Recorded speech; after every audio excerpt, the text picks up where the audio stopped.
नमस्कार दोस्तों, मैं राहुल अड़ा, काउंसलिंग साइकोलॉजिस्ट, हिप्नोथेरेपिस्ट और सेक्स थेरेपिस्ट बन के काम कर रहा हूँ। आज हम बात करने वाले हैं बहुत सारे अपने ऐसे शौक जो हम भूल गए हैं और उनके भूलने के साथ हम हमारी प्रौढ़ अवस्था में अभी नए नए शौक जो है वो ढूंढ रहे हैं। बहुत सारे एक्सपर्ट बताते हैं कि हम हमारे काम की व्यस्तता की वजह से हमारे बहुत सारे पुराने शौक भूल जाते हैं और वो शौक छोड़ भी देते हैं, जिनका आनंद हमें बचपन में बहुत आता है, लेकिन वो अपने स्मृति में बचे हैं और इस व्यस्तता की वजह से हमें वो याद ही नहीं आ रहे। तो इसमें रिसर्च क्या कहता है कि ये बहुत सारे जो शौक है हमारी स्मृति में बचे हुए हैं, वो हमारे खुशी के कुंजी बन सकते हैं और वही जो शौक है आपको एक संज्ञानात्मक और आपका मानसिक स्वास्थ्य अच्छा रखने में मदद कर सकते हैं। तो आइए हम डिस्कस करेंगे कि अभी हमारे ऐसे कौन से पुराने शौक है जो हम भूल गए हैं, जो बचपन में हमें उनसे बहुत ही आनंद मिलता था, खुशी मिलती थी। क्या हम अभी वो आजमा के देख सकते हैं जिससे आपकी खुशी और भी बढ़ जाए? दरअसल ऐसा देखा जाता है कि ये भाग दौड़ भरी जिंदगी एक परेशानी भी हमें तैयार कर रही है और कहीं ना कहीं हमें इस बात पे भी मजबूर कर रही है कि नए शौक हमें सीखना चाहिए, जैसे कैरम हो गया, क्रिकेट हो गया। उसके बाद में हमारे जो म्यूजिक, अलग अलग एक्टिविटीज़ हमारी स्कूल लाइफ में ली जाती है, उसमें से बहुत सारी एक्टिविटीज़ है जो हमें पसंद आती है, बट आगे चल के वो हम भूल जाते हैं। तो जब कोई इमोशनल प्रॉब्लम्स हमारे लाइफ में आ जाते हैं, तब ये शौक जो है ये हमारी खुशी की कुंजी बन सकते हैं। तो हमें फाइंड आउट करना चाहिए कि हमारे कौन से ऐसे शौक है जिसको हमें बचपन में आनंद मिलता था। तो ये शौक जो है आपके घर में, परिवार में और आपके करियर लाइफ में आपको आगे बढ़ने में मदद कर सकते हैं। आपका मानसिक स्वास्थ्य अच्छा रहेगा तो आपका मूड भी अच्छा रहेगा और ये जो इमोशनल प्रॉब्लम्स है इससे बाहर निकलने के लिए ये शौक आपको डेफिनेटली मदद करेंगे। बहुत बार हम कुछ नए शौक भी सीखते हैं, तो हमें वो नए शौक जो है वो आजमाने से पहले, जैसे हम कोई शर्ट खरीदते हैं तो उसको हम सबसे पहले ट्राई करके देखते हैं कि हमें वो फिट होता है या नहीं होता है। तो ऐसे कौन से भी शौक ट्राई करके देखो सबसे पहले, उसके बाद में वो आजमाओ। बहुत सारे शौक जो है हम हमारे दोस्तों के या फिर मूवीज में देखे हुए या फिर हमारे आजू बाजू में देखे हुए शौक हम अपनाते हैं, बट उससे हमें थोड़े टाइम के लिए खुशी मिलती है और आगे चल के वो हमें बहुत ही बोरिंग लगते हैं।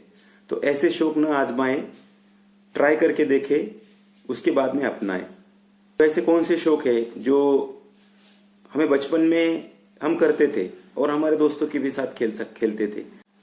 तो ऐसे बहुत सारे शौक है जो हम बचपन में खेलते थे और वो शौक अभी भी हम कुछ प्रमाण में यूज करते हैं तो हमारी खुशी बढ़ सकती है। तो ऐसे कौन से शौक है और हमें याद नहीं आ रहे, तो हम हमारे जो बचपन के दोस्त है, जो हमारे दोस्त है, उनसे हम पूछ सकते हैं।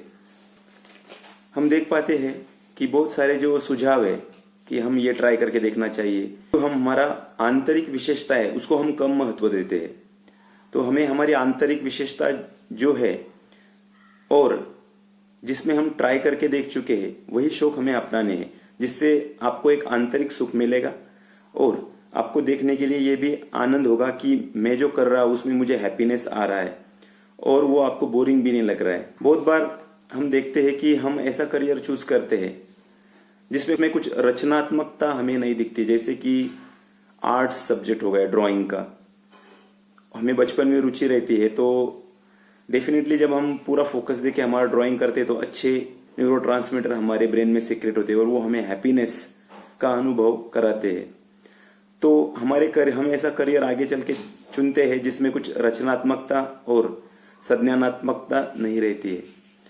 तो हमें ऐसी जो शौक है जो हमारे बचपन में हमें पसंद थे उसको हमें फिर से हमारी जीवन शैली में लाना है, जिससे एक सृजनात्मकता हमारे माइंड में आए और एक मानसिक स्वास्थ्य अच्छा बनाने में वो सृजनात्मकता मदद करे। तो हमें इन बातों से फायदा मिलेगा। ऐसी एक्टिविटीज को चुने जिससे आपको मानसिक स्वास्थ्य आपका अच्छा होने में मदद मिलती है। ऑनलाइन ऐसी कौन सी चीजें हैं जिसमें आपकी रुचि और आपका इमोशनल टर्मोइल कम करने के लिए मदद करता है? ऐसी एक्टिविटीज चुने जो आपको प्रोडक्टिव महसूस करने में मदद करती है, या ऐसी एक्टिविटी चुनें जो आपको प्रोडक्टिव काम करने के लिए प्रोत्साहित करती है। और लास्ट, हमारा अल्टीमेट ड्रीम यही है कि हमें हैप्पी रहना है, क्योंकि हमारे संसार में बहुत सारे लोग जो है वो मानसिक समस्याओं से जूझ रहे हैं। मानसिक समस्या में बहुत सारे प्रॉब्लम्स आते हैं, तो हमारा जो इमोशनल बैलेंस है वो बस बना रहे, इसके लिए हम प्रयास करते रहेंगे कि ऐसे कौन से नए शौक या हमारे पुराने शौक है जो हमारे खुशी की कुंजी बन सकते हैं। Thank you.